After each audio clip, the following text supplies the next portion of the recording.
Hallelujah. Come on, somebody. Glory. One of the symbol of the fire in the Bible is the passion. On. Our enthusiasm, our spiritual fervor, our boldness in serving the Lord. At ako po'y naniniwala, mga kapatid, na hanggang ngayon, dapat itong manatili sa atin. Yes. Ang kagalakan, ang katapatan, at ang kalakasan ng paglilingkod sa Diyos. Serving God with fervent spirit. Yes.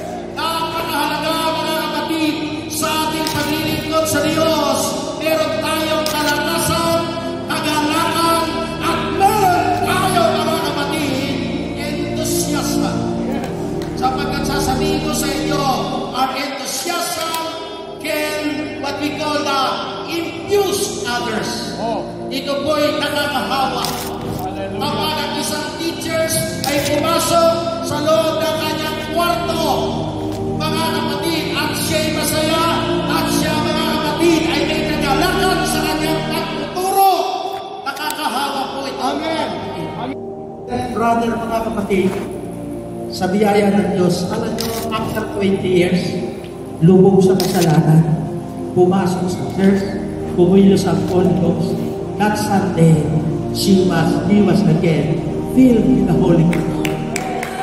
Umalis na ang mga kapatiran, nanduroon pa siya, nag-i-speak in tongues, at nung siya'y matapos, mga kapatid, niyakap niya ako at sabi niya, Pastor, kailanman, hindi na ako alis, hindi na ako tatalikod sa Diyos.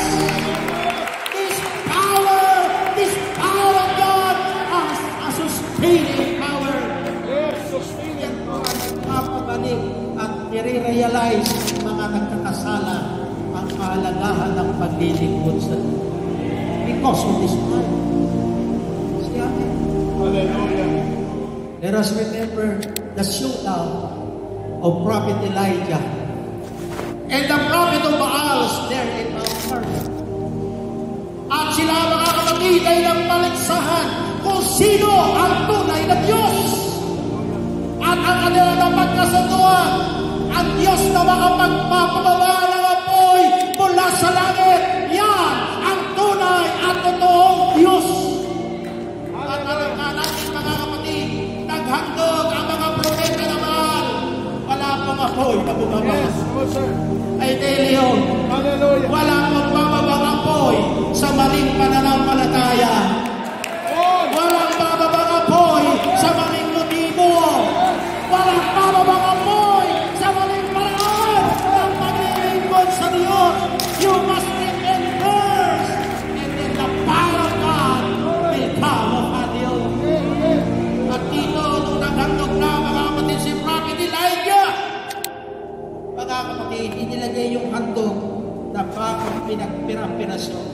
Nadalangin si Elijah, mga kapatid, I tell you, our prayers can reach the highest heaven. Oh, hallelujah. Our prayers can reach and shake the lowest heaven.